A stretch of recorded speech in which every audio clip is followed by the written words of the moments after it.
الحمد لأهله والصلاة على أهلها أما بعد فأعوذ بالله من الشيطان الرجيم بسم الله الرحمن الرحيم إن الصلاة كانت على المؤمنين كتابا موقوتا صدق الله العظيم اللهم صل على سيدنا ومولانا محمد وبارك وسلم۔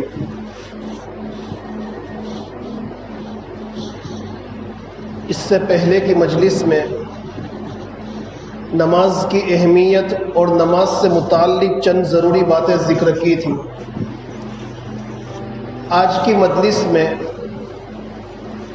نماز ہی سے متعلق اور چند باتیں ہیں، اس کو ذکر کرنا ہے، اور ان ساری باتوں کا میں بھی محتاج ہوں، آپ بھی محتاج ہیں۔ اسی لیے اللہ تبارک و تعالیٰ سے دعا بھی کرتا ہوں کہ اللہ تبارک و تعالیٰ یہ نماز کے متعلق ساری باتیں ہماری زندگی کے اندر اتار دے، اور ہم تمام کو، تمام مومنین کو، تمام مسلمانوں کو نماز کو اس کے حقوق کے ساتھ ادا کرنے کی توفیق مرحمت فرماوے۔ دیکھیے، اللہ تبارک و تعالیٰ نے قرآن کریم کے اندر نماز کے متعلق ارشاد فرمایا کہ ان الصلاۃ تنہی عن الفحشاء والمنکر، کہ یہ نماز انسان کو برائی اور بے حیائی کے کاموں سے روکتی ہے۔ اور گزشتہ ہفتے بتلایا تھا کہ اس وقت امت کے اندر دو طرح کے طبقے پائے جاتے ہیں۔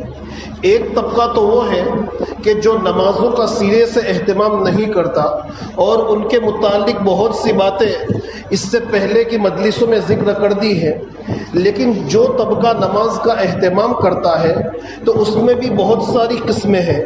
ایک بعض حضرات تو وہ ہے کہ جو نماز کو اچھی طریقے سے پابندی کے ساتھ اذان ہوتے ہی مسجد میں آ جاتے ہیں، سنتوں کے اہتمام کے ساتھ فرائض کو اچھے طریق پر صف اولا کے ساتھ، تکبیر اولا کے ساتھ ادا کرتے ہیں، تو یہ لوگ بڑے خوش قسمت ہیں اور بہت ہی زیادہ جو ہے یہ یعنی بہت ہی زیادہ اہمیت کے قابل ہے۔ لیکن ایک دوسرا طبقہ امت کے اندر وہ پایا جاتا ہے کہ نمازیں تو پڑھتے ہیں لیکن جماعت چھوڑ دیتے ہیں، یا تکبیر اولا اکثر فوت کر دیتے ہیں، سنتوں کا اہتمام ان کی زندگی کے اندر نہیں، صف اولا کا اہتمام ان کی زندگی کے اندر نہیں، یا پھر نماز کو قضا کر دیتے ہیں۔ تو یہ چیز بھی جو ہے یہ ایک بہت بری چیز ہے، اس لیے کہ اللہ کے نبی صلی اللہ تعالی علیہ وسلم نے جہاں ہمیں نماز کی تاکید فرمائی، وہیں پر نماز کی تاکید کے ساتھ ساتھ نماز کی اہمیت اور نماز کے اہتمام کو بھی ذکر فرمایا۔ نماز کی حفاظت کرنے کا جہاں تذکرہ فرمایا، وہیں پر نماز کی محافظت کا بھی تذکرہ فرمایا۔ دیکھیے، روایتوں میں یہ ہے کہ نماز کی حفاظت بھی کرنا ہے، نماز کی محافظت بھی کرنا ہے۔ نماز کی حفاظت تو یہ ہے کہ انسان اچھے طریقے سے نماز ادا کرے، کیسے قیام کرنا ہے، کیسے رکوع کرنا ہے، کیسے سجدہ کرنا ہے، سکون کے ساتھ اچھے طریق پر نماز ادا کرے، یہ ہے نماز کی حفاظت۔ اور ایک ہے نماز کی محافظت۔ نماز کی محافظت یہ ہے کہ انسان اہتمام کے ساتھ نماز ادا کرے، خشوع جو ہے یہ صف اولا کے اہتمام کے ساتھ ادا کرے، اذان ہوتے ہی مسجد میں آ جاوے، اچھے طریق پر وضو کرے، اس کا اور جماعت کا اہتمام کرے، اس کا نام ہے نماز کی محافظت۔ اور جو انسان ان دونوں چیزوں کی حفاظت کرتا ہے تو حدیث شریف کے اندر ہے کہ اس نے اپنے دین کی حفاظت کر لی۔ اب دیکھیے، موطا امام مالک رحمۃ اللہ تعالی علیہ، یہ ایک کتاب ہے۔ اس کتاب کے شروع میں ایک روایت ہے، وہ ارشاد فرماتے ہیں کہ حضرت عمر ابن فاروق رضی اللہ تعالیٰ عنہ نے اپنے دور خلافت میں مختلف صوبوں میں جو گورنر تھے، مختلف ملکوں میں، مختلف علاقوں میں، مختلف خطوں میں جو حاکم تھے، گورنر تھے، ان کے نام ایک خط لکھا، اور خط کے اندر یہ بات لکھی کہ ان اہم امرکم عندی، الصلاح کہ میرے نزدیک تمہارے سارے معاملات میں سب سے اہم اور محتم بشان معاملہ نماز ہے. فمن حفظها وحافظ علیها کہ جو انسان تم میں سے نماز کی حفاظت کرے گا اور اس کی محافظت کرے گا، یعنی اچھے طریقے سے نماز کو ادا بھی کرے گا اور جماعت کے اہتمام کے ساتھ نماز پڑھے گا، اذان ہوتے ہی مسجد میں داخل ہو جائے گا اور اس کے حقوق کے ساتھ نماز ادا کرے گا، تو حفظ دینہ، تو اس نے اپنے دین کی حفاظت کر لی. اور تو دیکھیے اس روایت کے ذریعے سے پتہ یہ چلتا ہے کہ اگر ہم اپنے دین کی حفاظت کرنا چاہتے ہیں تو بہت آسان نسخہ ہے اور بہت آسانی کے ساتھ ہم اپنے دین کی حفاظت کر سکتے ہیں. وہ یہ ہے کہ ہم اپنی زندگی کے اندر نماز کا اہتمام کر لیں، نماز کی حفاظت بھی کریں، نماز کی محافظت بھی کریں. دو چیزیں اگر ہم نے اپنی زندگی میں پیدا کر لی کہ نماز کی حفاظت، کہ نماز کو سیکھنا ہے، ہر چیز ہم سیکھ کر انجام دیں. دنیا کی کوئی چھوٹی سی چیز ہم بغیر سیکھے انجام نہیں دے سکتے، تو اتنی عظیم الشان نماز بغیر سیکھے کیسے انجام دے سکتے ہیں؟ اور دیکھیے ہماری ہر چیز کے اندر ترقی ہوتی ہے. ایک دکان اور ایک کاروبار لے کر ہم بیٹھے ہیں تو دیکھیے ہر سال انسان یہ سوچتا ہے کہ پچھلے سال میرا کاروبار جس پوزیشن پر تھا تو اس سال میرے کاروبار میں، میرے بزنس میں ترقی ہوئی یا نہیں. انسان سوچتا ہے پچھلے سال مجھے اتنا منافع ہوا، اتنا نفع ہوا، اب اس سال میرا نفع بڑھا یا نہیں. تو ہر چیز کے اندر انسان ترقی دیکھتا ہے کہ پچھلے 10 سال میں جو پوزیشن تھی اب 10 سال کے بعد کاروبار ترقی کرتے کرتے یہ اس پوزیشن پر، اتنی اونچی پوزیشن پر پہنچ گیا. پہلے چھوٹی سی دکان تھی، چھوٹی سی لاڑی تھی، اب ماشاءاللہ بڑی دکان ہو چکی. لیکن آج سے 10 سال پہلے، 20 سال پہلے جیسی ہم نماز پڑھ رہے تھے، آج ہماری نماز کے اندر کوئی ترقی نہیں ہوئی، ویسے ہی غفلت والی نماز پڑھ رہے. تو یہ ہے نماز کی حفاظت، کہ نماز کی حفاظت کرے، اس کو سیکھ کر اچھے طریقے سے ادا کرے. اور نمبر 2 اس کی پابندی، کہ جیسے ہی اذان ہو جاوے مسجد میں آ جاوے اور ہم اچھے طریقے سے وضو کریں، سنتیں پڑھیں اور اس کے بعد نماز میں شریک ہو تکبیر اولیٰ کے ساتھ، صف اولیٰ کے ساتھ. تو اس کو کہا جائے گا نماز کی محافظت. جس آدمی نے یہ 2 کام کر لیے تو حضرت عمر فرماتے ہیں کہ اس نے اپنے دین کی حفاظت کر لی، اب اس کو پریشان ہونے کی ضرورت نہیں. اور جو اس طریقے سے نمازوں کو پڑھے گا تو اللہ تبارک و تعالیٰ کا جو فرمان ہے وہ اس کو حاصل ہو جائے گا کہ اب یہ نماز اس کو برائی سے اور بے حیائی کے کاموں سے روکتی ہے. ہم نماز پڑھتے ہیں پھر بھی گناہ کرتے ہیں تو اس کا مطلب یہ نہیں کہ اللہ کا کلام نعوذ باللہ جھوٹا ہے. اللہ کا کلام 100% بالکل سچا ہے، اس میں کوئی شک نہیں. اگر کمزوری ہے تو ہماری نماز میں کمزوری ہے. اور حضرت عمر رضی اللہ تعالیٰ عنہ آگے فرماتے ہیں کہ جس نے نماز کو ضائع کر دیا، اپنے دین کو ضائع کر دیا، اور جو انسان نماز کو ضائع کرے گا تو دین کے دوسرے شعبے کو بدرجہ اولا ضائع کرے گا. اس لیے اگر کوئی انسان نماز کا اہتمام نہ کرتا ہو، تکبیر اولا چھوڑ دیتا ہو، جماعت چھوڑ دیتا ہو، چاہے وہ بعد میں پڑھ لے، تو سمجھ لو وہ دین کے دوسرے شعبے میں ضرور گڑبڑی کرتا ہوگا. یہ باقاعدہ روایتوں کے اندر ذکر کیا گیا ہے. اور حضرت عمر فاروق رضی اللہ تعالیٰ عنہ نے جن حاکم اور گورنروں کو خط لکھا تھا وہ بڑے اللہ کے نیک بندے تھے. اور حضرت عمر کا مقصد یہ تھا کہ تم ایک حکومت کے مالک ہو، گورنر ہو، حاکم ہو، تو حکومت کے فرائض کو انجام دینے میں کوئی حکومت کے فرائض کو انجام دینے کی بنیاد پر کہیں تمہاری نماز میں کوتاہی نہ ہو جاوے، تم یہ عذر کرنے لگو کہ حکومت کا یہ کام تھا، وہ کام تھا، اتنی بڑی ذمہ داری مجھ پر ہے تو میں نماز کو جماعت کے ساتھ کیسے ادا کر سکتا ہوں، آج تھوڑی مسجد میں پہنچنے میں دیری ہو گئی، یہ عذر چلنے والا نہیں ہے. اب دیکھیے اتنی بڑی حکومت کے مالک کو یہ کہا جا رہا ہے کہ تمہیں نماز تو اس کے وقت پر ہی ادا کرنی پڑے گی. کام جتنا بھی اہم ہو لیکن نماز سے اہم نہیں ہو سکتا. تو اب جو دیکھو اس وقت جو میں باتیں آپ کے سامنے بتلانا چاہتا ہوں یہ 2-3 ہفتے سے یہ بہت اہم باتیں ہیں. چونکہ اس وقت یہاں جو کرسی پر میں بیٹھا ہوا ہوں تو میرا وقت بھی قیمتی ہے, آپ کا وقت بھی قیمتی ہے. میں نہ اپنا وقت نہ آپ کا وقت ضائع کرنے کے لیے بیٹھا ہوں کہ ادھر ادھر کی باتیں کر کے میں اپنا وقت ختم کر لوں. نہیں, بلکہ جو ضروری باتیں ہیں, جو کمی کوتاہی میرے اندر یہاں اور آپ کے اندر پائی جاتی ہے ان کو کھول کر سامنے لانا ہے تاکہ ہم اس کو سدھار سکیں اور تاکہ ہمیں اس کا احساس ہو.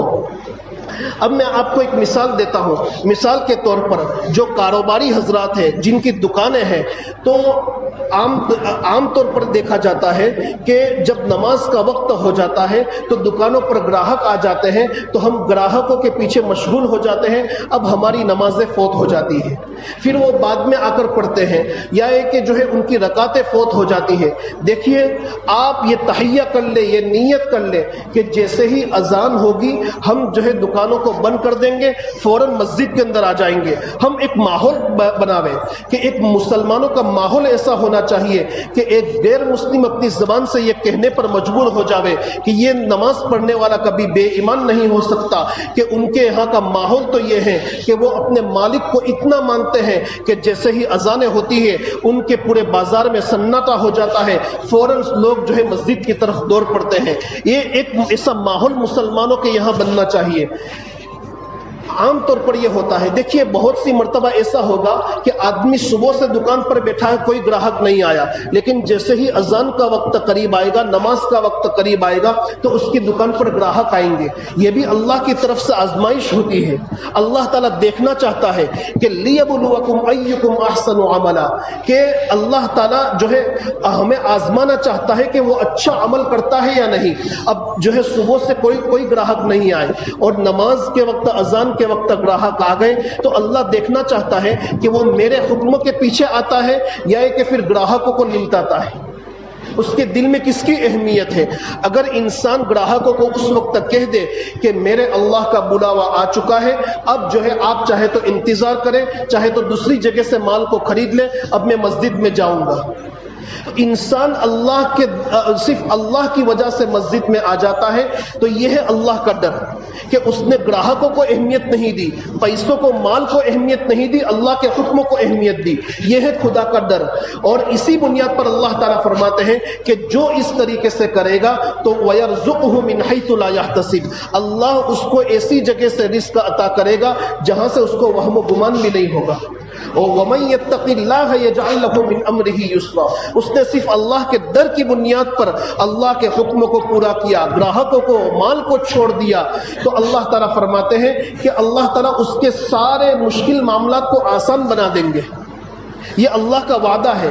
لیکن اگر ہم نے گراہکوں کو اہمیت دی, پیسوں کو اہمیت دی, ہماری رکعتیں اور نمازیں فوت ہو گئی تو سمجھ لینا پیسے تو بہت آئیں گے لیکن ان پیسوں کے اندر برکت نہیں ہوگی. یا تو وہ پولیس اسٹیشن کی نظر ہو جائیں گے, یا بیماری کی نظر ہو جائیں گے, یا کسی آفت کی نظر ہو جائیں گے. اسی لیے ہمیں سب سے پہلے مسجد میں آنا ہے. اور یہ کام وہی کرے گا جس کے دل میں نماز کی اہمیت ہوگی, نماز کا احترام ہوگا. کہ ایک چیز کی اہمیت دل میں پیدا ہو جاتی ہے تو آدمی اس کے پیچھے فوراً لپکتا ہے. نماز کا احترام, نماز کی اہمیت ہمارے دلوں کے اندر, نماز کی عظمت ہمارے دلوں کے اندر پیدا ہوگی تو اذان ہونے کے بعد آدمی کو اس وقت تک چین نہیں آئے گا جب تک کہ وہ مسجد میں نہ آئے. بہت مختصر بتلا رہا ہوں ایک بات.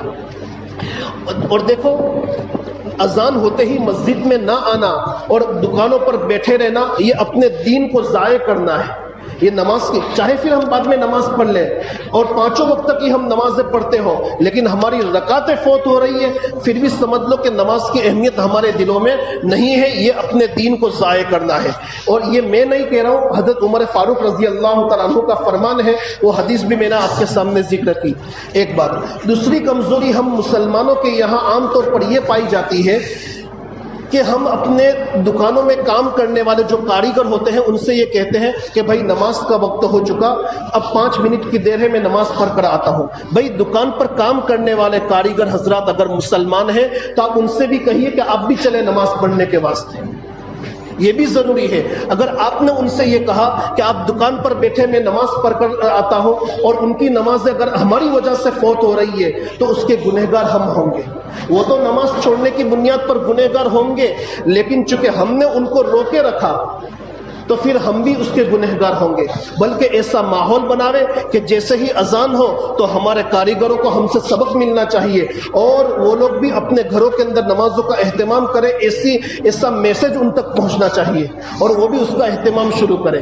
اور تیسری ایک اہم بات میں آپ کو یہ بتلاتا ہوں کہ دیکھیے بہت سی مرتبہ ہمارے یہاں ایسا ہوتا ہے کہ ایک دکان کے اندر 2-3 آدمی جو ہے ہوتے ہیں، تو وہ لوگ آپس میں کیا طے کر لیتے ہیں کہ دیکھیے میں اس مسجد میں نماز پڑھنے جاتا ہوں، میں نماز پڑھ کر آتا ہوں، پھر آپ دوسری مسجد میں نماز کے لیے جانا. یہ اچھی چیز ہے، لیکن اس طریقے سے سیٹنگ کر سکتے ہیں اس وقت جب کہ 2 مسجدوں کے اندر کم از کم آدھا یا پونا گھنٹے کا وقت ہو، پونا گھنٹے کا فاصلہ ہو یا آدھا گھنٹے کا فاصلہ ہو. اگر آدھے گھنٹے کا فاصلہ نہیں ہے، صرف 15 منٹ کا فاصلہ ہے، تو بھی سمجھ لو یہ نماز کی اہمیت نہیں ہے. اب کیسے میں آپ کو سمجھاتا ہوں. دیکھیے مثال کے طور پر یوں سمجھ لیجئے کہ یہ ہماری یہ مسجد ہے، اس میں 9 بجے عشاء کی نماز ہو اور دوسری مسجد کے اندر 9:15 بجے عشاء کی نماز ہو، تو ہم اپنے ساتھی سے یہ کہیں کہ میں موتی مسجد کے اندر نماز پڑھوں گا 9 بجے، تو 9:15 بجے جو ہے پانجرا پور میں یا کسی اور مسجد میں نماز پڑھ لینا. تو یہ نماز کی اہمیت نہیں ہوئی. کیوں؟ اس لیے کہ وہ آدمی جب 5 منٹ پہلے مسجد میں آئے گا، 9 بجے یہاں امام کے ساتھ نماز پڑھے گا. فرض نماز میں 9 سے 10 منٹ کا وقت جاتا ہے. نماز کے بعد سلام پھیرنے کے بعد چلو سنتیں اور نوافل وہ بعد میں پڑھ لے گئے، وتر بعد میں پڑھ لے گئے، لیکن یہاں سے دکان پہنچتے ہوئے اس کو 1-2 منٹ لگے گی. تو اس طریقے سے 9:13 ہو جائے گی. پھر اس کے آنے کے بعد وہ دوسرا آدمی نماز کے لیے جائے گا، وہ مسجد میں پہنچے گا، وضو کرے گا، تو وہاں تک تو اس کی تکبیر اولیٰ بھی فوت ہو جائے گی اور صف اولیٰ بھی فوت ہو جائے گی. اور اگر مسجد کے اندر وضو خانہ چھوٹا ہے تو وضو خانے میں دیر لگنے کی بنیاد پر اس کی رکعت بھی فوت ہوگی. تو روزانہ اگر ہم پابندی سے ایسا کریں تو گویا اس کا مطلب یہ ہو گیا کہ ہم نے اس بات کا اپنے عمل سے اہتمام کر لیا ہے کہ روزانہ ہمیں تکبیر اولیٰ چھوڑنی ہے. تو یہ بھی نماز کی اہمیت کی علامت نہیں ہے، یہ غلط ہے.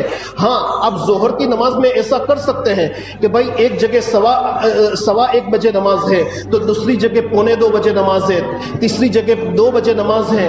تو جہاں آپ کو 1:45 اور 2 بجے نماز مل رہی ہے تو اس مسجد کے اندر آپ جائیں تاکہ آپ اچھے طریق پر وضو کر کے سنت پڑھ سکیں. سنت یا تو گھر پر پڑھیں یا مسجد میں آ کر پڑھیں.